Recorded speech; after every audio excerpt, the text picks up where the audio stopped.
सभी प्यारे भक्तों को हर हर महादेव। स्वागत है आप सभी का महादेव जी की नगरी बनारस में।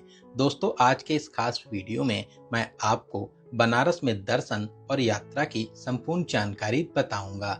जैसे आप यहां तक कैसे पहुंचेंगे, रुकने के लिए होटल या धर्मशाला कहां पर लेना चाहिए, यात्रा और दर्शन का सही तरीका क्या है, बनारस में दर्शन करने के प्रमुख स्थान कौन कौन से हैं, खाने पीने की कैसी व्यवस्था है, इसी करते हैं। आप कमेंट बॉक्स में हर हर महादेव जरूर लिखें। दोस्तों, बनारस दुनिया के सबसे पुराने शहरों में से एक है जो पतित पावनी मां गंगा के किनारे बसा है। आप इस अलौकिक नगरी को बनारस, काशी और वाराणसी आदि नामों से बुलाते हैं। यहाँ पर भगवान शिव के 12 ज्योतिर्लिंग में से एक श्री काशी विश्वनाथ ज्योतिर्लिंग विराजमान है। बनारस अपनी आध्यात्मिक विरासत, पौराणिक महत्व, गंगा के किनारे बसे 84 घाटों, प्राचीन मंदिरों, सभ्यता, संस्कृति, पहनावे और खान पान के लिए पूरी दुनिया में प्रसिद्ध है। तभी तो पूरे साल ही देशी नहीं विदेशी मेहमानों के साथ साथ करोड़ों लोग यहाँ पर आते हैं। सबसे पहले बात करते हैं आप यहाँ तक कैसे पहुँचेंगे। बात करें ट्रेन की तो यहाँ पर दो प्रमुख स्टेशन बनारस और वाराणसी रेलवे स्टेशन हैं। दोनों ही रेलवे स्टेशन काशी विश्वनाथ ज्योतिर्लिंग से 5 से 6 किलोमीटर दूर हैं। आप ऑटो में 20 फ्लाइट से आने का है तो बनारस में ही लाल बहादुर शास्त्री इंटरनेशनल एयरपोर्ट है जो मंदिर से 25 किलोमीटर दूर है। एयरपोर्ट से आप बस, टैक्सी या ऑटो से यहाँ तक आ जाएंगे। तो चलिए अब हम लोग भगवान शिव की पावन नगरी बनारस पहुंच चुके हैं और अब बात करते हैं रुकने के लिए होटल या धर्मशाला कहां पर लेना चाहिए। दोस्तों, ऐसे तो पूरे ही बनारस में बहुत से धर्मशाला और होटल्स बने हैं, लेकिन यहाँ पर गदौलिया चौराहे के पास रुकना सबसे अच्छा रहता है। यहाँ से मंदिर और घाट 200 से 300 मीटर दूर हैं। गदौलिया चौराहे के 100 से 200 मीटर रेंज में बहुत से होटल और धर्मशाला बने हैं। यहाँ पर धर्मशाला के स्टार्टिंग 500 से 600 रुपए और होटल्स की स्टार्टिंग 800 से 1000 में हो जाती है। इसके अलावा 1500, 2000, 3000, 5000, 10,000 तक के बजट के बहुत ही वीआईपी रूम्स मिल जाते हैं। दोस्तों, हम लोग सबसे पहले मां गंगा के पावन जल में स्नान करने चलेंगे। सामने ही आप गदौलिया चौराहा देख रहे हैं। यहाँ से लेफ्ट हैंड साइड वाला रास्ता मंदिर की ओर और जो सामने रास्ता जाता है वो सीधे दशाश्वमेध घाट के लिए जाता है। दोस्तों, दशाश्वमेध घाट बनारस का सबसे प्राचीन और प्रमुख घाट है। पौराणिक मान्यताओं के अनुसार ब्रह्मा जी ने भगवान शिव का स्वागत करने के लिए यहीं पर 10 अश्वमेध यज्ञों को किया था। इसीलिए इस घाट का नाम दशाश्वमेध घाट है। यहाँ पर स्नान करने का विशेष महत्व माना जाता है। इसके अलावा बहुत से भक्त गंगा जी को पार करके दूसरी ओर स्नान भी करते हैं। आप बोट में 50 रुपए देकर दूसरी ओर जा सकते हैं। तो आरती के समय यहाँ का माहौल बहुत ही दिव्य हो जाता है। इस माहौल को शब्दों में बता पाना बहुत ही मुश्किल है, तो आप भी बहुत ही जल्दी बनारस का प्लान बनाकर इस प्यारी सी गंगा आरती में जरूर शामिल होइए। यहाँ पर गंगा आरती में शामिल होकर आपको बहुत ही सुकून और शांति मिलेगी। तो चलिए आरती के बाद अब हम लोग खाने पीने की बात करते हैं। दोस्तों, बनारस अपने खान पान के लिए बहुत ही प्रसिद्ध है। आप यहाँ की कचौड़ी, चाट, लस्सी, पान को जरूर ट्राई करें। गदौलिया चौराहे के पास ही बहुत ही फेमस काशी चाट भंडार है। आप यहाँ की चाट को खाना एकदम भी ना भूलें। इसके अलावा यहाँ से 100 मीटर आगे बढ़ने पर दीना चाट भंडार है। यहाँ की टमाटर चाट का स्वाद तो अनोखा ही है। इसके अलावा बनारस में बहुत से छोटे बड़े रेस्टोरेंट भी मिल जाते हैं। दोस्तों, अगर आप शॉपिंग के शौकीन हैं तो गदौलिया चौराहे से दशाश्वमेध घाट के बीच बनी मार्केट आपके लिए सबसे अच्छी रहेगी। यहाँ पर आप ऑथेंटिक बनारसी साड़ी और सूट की खरीदारी कर सकते हैं। बनारसी साड़ियाँ पूरे ही विश्व में प्रसिद्ध हैं। इसके अलावा आप यहाँ की मार्केट से अपने प्रियजनों के लिए प्रसाद और भी बहुत सी चीजों की अच्छे से खरीदारी कर सकते हैं। तो चलिए अब हम लोग रात में अपने होटल में आराम करेंगे और अगले दिन उन प्लेसेस को कवर करेंगे जो यहाँ से कुछ किलोमीटर दूर हैं। दोस्तों, दूर वाले मंदिरों में दर्शन करने के लिए सबसे अच्छा रहता है आप यहाँ पर एक ऑटो या ई रिक्शा बुक कर लीजिए। ऑटो वाले 7 से 8 मंदिर के लिए 600 से 700 रुपए चार्ज करते हैं। तो सबसे पहले हम लोग माँ दुर्गा मंदिर चलेंगे, जो गदौलिया चौराहे से 4 किलोमीटर दूर है। दोस्तों, माँ दुर्गा मंदिर बनारस के सबसे प्राचीन मंदिरों में से एक सिद्ध पीठ है। ये लाल पत्थर से बना भव्य मंदिर माँ दुर्गा को समर्पित है, जिसका निर्माण 18वीं शताब्दी में बंगाल की रानी ने कराया था। आप मंदिर में माता रानी के साथ साथ अन्य सभी देवी देवताओं के दर्शन आदि कर सकते हैं। तो चलिए यहाँ पर दर्शन के बाद आगे बढ़कर विश्वनाथ मंदिर चलेंगे, जो यहाँ से 4 किलोमीटर दूर बनारस यूनिवर्सिटी में स्थापित है। दोस्तों, श्री विश्वनाथ मंदिर बहुत ही भव्य शैली में बना है, जो दुनिया के सबसे ऊंचे मंदिर शिखरों में से एक है। इस भव्य मंदिर की नींव 1931 में बिरला परिवार द्वारा रखी गई थी। यहाँ पर आप महादेव जी के बहुत ही अच्छे से दर्शन और जल अभिषेक भी कर सकते हैं। दोस्तों, ये प्यारा सा मंदिर बहुत ही प्यारे और शांत वातावरण में बना हुआ है, तो आप यहाँ पर दर्शन करने जरूर आएं। तो चलिए यहाँ पर दर्शन और कुछ देर बिताने के बाद में अब हम लोग संकट मोचन मंदिर चलेंगे, जो यहाँ से 2 किलोमीटर दूर है। दोस्तों, संकट मोचन हनुमान मंदिर बनारस के सबसे पवित्र और प्राचीन मंदिरों में से एक है, जिसकी स्थापना 16वीं शताब्दी में महान संत गोस्वामी तुलसीदास जी ने की थी। यहाँ पर मंदिर के अंदर मोबाइल फोन, बैग ले जाना मना है। मंदिर प्रवेश द्वार के पास में ही लॉकर फैसिलिटीज मिल जाती हैं।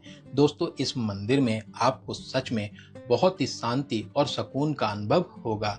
भक्त यहाँ पर हनुमान चालीसा और भजन कीर्तन भी करते हैं। तो आप मंदिर परिसर में कुछ देर बैठकर भक्ति भाव के माहौल का अनुभव जरूर करें।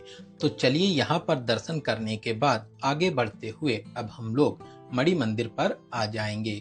मणि मंदिर भी बहुत ही प्रसिद्ध और भव्य मंदिर है। मंदिर के अंदर महादेव जी के 151 नर्मदेश्वर शिवलिंग और 12 स्टफिक शिवलिंग स्थापित हैं, जिनके दर्शन से आपको अलग ही शांति मिलती है। इसके अलावा मंदिर परिसर में श्री राम परिवार और माता रानी सहित और भी देवी देवता विराजमान हैं। दोस्तों, इन मंदिरों के अलावा आप त्रिदेव मंदिर, नेपाली मंदिर, 80 घाट और सर्ववेद मंदिर में भी दर्शन करने जा सकते हैं। तो चलिए इन सभी मंदिरों में दर्शन के बाद दोपहर में खाना पीना करके आप सारनाथ भी जा सकते हैं, जो यहाँ से 10 किलोमीटर दूर है। ऑटो वाले राउंड ट्रिप का 500 से 600 रुपए चार्ज करते हैं। दोस्तों, सारनाथ बौद्ध धर्म के 4 सबसे पवित्र तीर्थ स्थलों में से एक है। ज्ञान प्राप्ति के बाद भगवान बुद्ध ने अपना पहला उपदेश सारनाथ में ही दिया था। यहाँ पर बहुत से बौद्ध मंदिर, मठ और म्यूजियम बने हैं। आप यहाँ पर धमिक स्तूप और अशोक स्तंभ को देख सकते हैं, जिसका निर्माण महान सम्राट अशोक ने कराया था।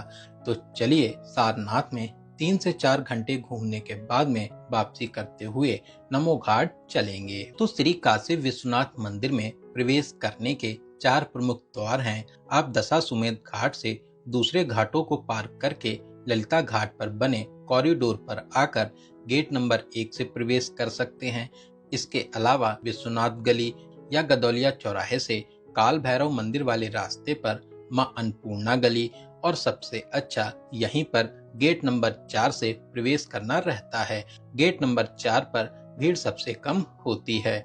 वहीं दोस्तों, अगर आपके पास में समय कम है या फिर आपके साथ में बुजुर्ग हैं, तो आप यहाँ पर सुगम दर्शन भी कर सकते हैं। सुगम दर्शन का 250 रुपए पर पर्सन का टोकन रहता है। आप चाहें तो इसकी बुकिंग काशी विश्वनाथ मंदिर की ऑफिशियल वेबसाइट से पहले से कर सकते हैं। वहीं अगर आप चलने में असमर्थ हैं, तो यहाँ पर व्हील चेयर की फैसिलिटीज भी मिल जाती हैं। दोस्तों, मंदिर के मुख्य परिसर में mobile phone, camera, bag, electronic items, जूता चप्पल ये सब ले जाना मना है। सभी प्रवेश द्वार के बाहर और मंदिर परिसर में जूता चप्पल और मोबाइल काउंटर बने हुए हैं, जो एकदम फ्री हैं। तो चलिए फूल माला और प्रसाद लेकर मंदिर में प्रवेश करेंगे। श्री काशी विश्वनाथ ज्योतिर्लिंग के अद्भुत रूप के दर्शन कर आशीर्वाद प्राप्त करेंगे। महादेव आपकी सभी मनोकामनाओं को जरूर पूरा करें। दोस्तों, मंदिर के पास ही मां अन्नपूर्णा मंदिर भी है, जहां पर आप दर्शन करने जरूर जाएं। मंदिर में दर्शन की टाइमिंग की बात करें तो सुबह 4 बजे से 11 बजे तक, फिर 12:20 से शाम 7 बजे तक और फिर 8:30 से 9 बजे तक दर्शन होते हैं। दोस्तों, ऐसे तो यहाँ पर हमेशा ही भीड़ भाड़ रहती है। आपको दर्शन करने में 2 से 3 घंटे लग सकते हैं। वहीं बहुत ज्यादा भीड़ होने पर 5 से 6 घंटे का समय लग सकता है।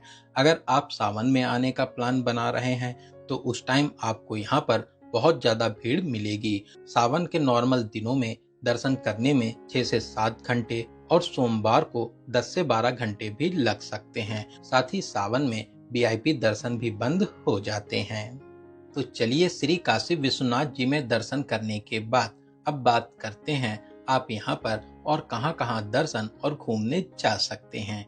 दोस्तों, काशी विश्वनाथ ज्योतिर्लिंग में दर्शन करने के बाद श्री काल भैरव के दर्शन करने चलेंगे, जो यहाँ से लगभग 1 किलोमीटर दूर है। दोस्तों, काल भैरव मंदिर काशी के सबसे प्राचीन और प्रमुख मंदिरों में से एक है। मान्यताओं के अनुसार काल भैरव जी के दर्शन के बाद ही आपकी काशी यात्रा पूरी होती है। तो चलिए, लाइन में लगकर काल भैरव जी के अलौकिक रूप के दर्शन कर आशीर्वाद प्राप्त करेंगे। दोस्तों, काल भैरव मंदिर के आसपास बनी मार्केट और इमारतों की प्यारी सी डिजाइन आपको बहुत ही आकर्षित करेगी। तो आप चाहें तो यहाँ पर अपनी यादों के लिए प्यारी प्यारी फोटोशूट भी करा सकते हैं। तो चलिए, यहाँ से आगे बढ़ते हुए मात्र 700 मीटर दूरी पर ही महामृत्युंजय मंदिर और धन्वंतरी कुआं है। दोस्तों, धन्वंतरी कुआं बहुत ही चमत्कारी औषधि कुआं है। मान्यताओं के अनुसार आयुर्वेद के देवता भगवान धन्वंतरी ने अपनी सभी दिव्य औषधियों और जड़ी बूटियों को इसी कुएं में डाल दिया था, जिससे इसका जल औषधि पूर्ण अमृत के समान पवित्र है। दोस्तों, इस कुएं में 8 कोने हैं और इसके अलग अलग घाटों पर जल का स्वाद भी अलग होता है।